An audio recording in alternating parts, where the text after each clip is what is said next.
Good morning or good afternoon. It's actually after lunch. Before we get started, I wanted to let you know that next week I'm going to work to bring all of my lives to you at 9 o'clock. So they'll be at a certain time every day. It won't be all over the place. As I'm doing this and getting this group going, we've only been around since November of last year, and I'm learning a lot of things, and I really understand that consistency is important. And so I want to be consistent with the time I come out here. So it'll be around 9 o'clock. If I can't get out here at 9 o'clock, I will let you know. I'll post and say, hey, something's come up. It's going to be later. But I'm arranging my day. I'm arranging my time where I can be consistent and come out to you at the same time every day. So that'll be 9 a.m. Central for those of y'all that aren't in my area. Today I want to talk to you about not letting your choices become your excuses. I was getting dressed for church Sunday morning, and I was thinking about, how where Michael and I live. We live an hour from our church. We made the choice to live where we live, and we made the choice to go to church where we go to church. We moved here 32 years ago, and when we moved here, the house we were on 4 acres of land. We loved that. It was an older house. It had good bones, which we both liked that. It was affordable. At the time, we were about to go down to one income, and an affordable house with one income, was something we needed. And we would not have to take out a 30-year mortgage, which was great because we were both in our 30s. And the last thing we wanted was to be paying off a mortgage when we got to retirement. And it was 10 miles from where Michael worked. And again, I was coming home to homeschool our soon-to-be-born child. Well, actually, at the time, we hadn't decided to homeschool, but I was coming home to raise this child. We didn't know that this would be a little girl, Sarah, who is our only child. But we made choices. And then last year, we made the choice to go back to our church home. We were going to church closer to our house, but we decided last year we made the choice to go back to a church that's about an hour from us. But this church was home. This church was, we felt God leading us back there. And we've not regretted either of these choices. Will we stay in this house forever? I don't know. We've been here 32 years now. If God directs us to move closer to our church, we'll do that. But right now, this is home. This is where we are. And we love it here. We're not going anywhere. We could easily, while I was getting dressed, I got to thinking of how easy it would be to use the excuse of, well, we live too far from the church. We can't, like we had a marriage encounter that night. It would have been so easy to say, we live too far. We need to go home after church. We have a dog. We need to go home and take care of him.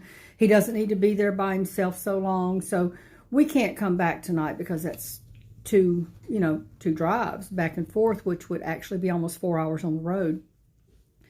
I could easily have let our two choices, where we live and where we attend church, to become our excuse for not going and participating in some things. That's so easy to do in life. Think about the choices you've made. Maybe you've made a choice of a job. Maybe you've made a choice of how many kids you have. Maybe, I wanted more children, so that's why I say maybe your choice was you had what you wanted. We wanted more than one child, but that was not our choice to make, apparently. But there are choices we make in life, things that we decide to do, jobs, quitting a job, buying a vehicle. Right now I have a truck note and I hate it, but that was a choice I made. That was a choice that we made. And that can't be an excuse for something else. I can't let that happen. And that's what I wanted to come and encourage you about today.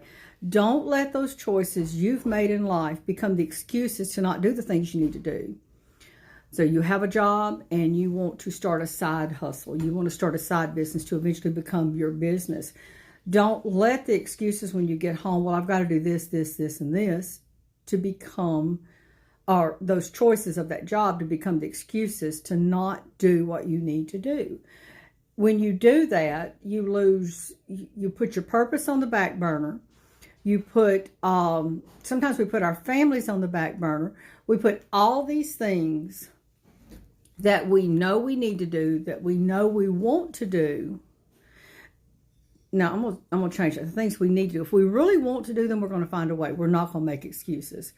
So I encourage you today to think about that. Think about what your choices have been in life, the choices you've made, and do not allow those choices to become excuses to not do what God's calling you to do. And I see, hey, Tina, I miss you, sweet friend. And Irene, thank you. I appreciate you and love you too. Thank you for saying hi out here. Again, I'm just going to reiterate and say again, do not let the choices you've made in life, the things you've decided to do, to become the excuses to not do what you need to do. Okay? Don't let that happen.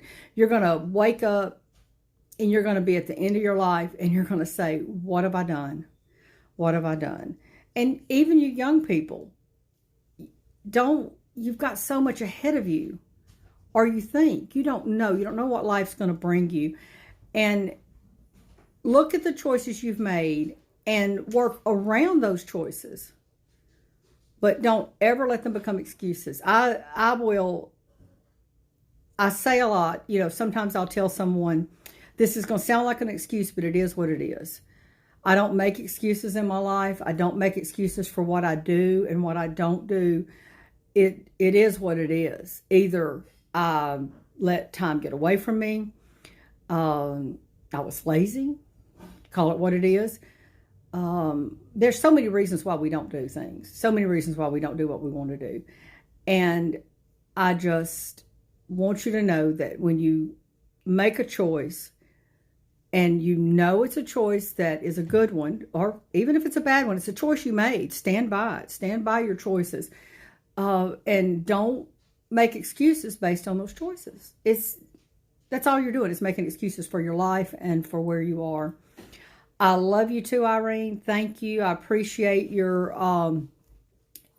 encouragement, and you too, Tina. And I don't know if y'all saw the beginning, but I will be next week. I'm going to start going live at 9 a.m. For right now until the end of March. It'll still be on Tuesday, Wednesday, and Thursday. In April, I'm going to add Mondays. We're going to talk about mindset on Mondays. On Wednesdays, we usually talk about something about your purpose and living your purpose or your goals. Tuesdays and Thursdays will be whatever my life coaching group, whatever we're focusing on for that month. This month, it's focus. So we're focusing on focus on Tuesdays and Thursdays. I love every one of y'all. I appreciate every one of y'all.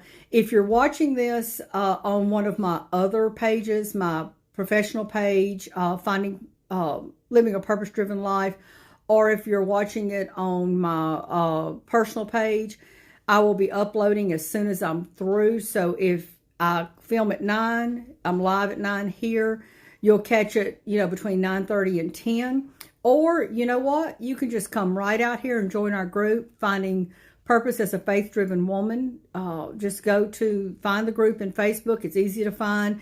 Request to join. I'll add you, and then they'll be available to you right at 9 o'clock when I go live. Thank you, Irene, again. Thank you, Tina. I love y'all. Bless y'all. Everyone have a great day. Bye.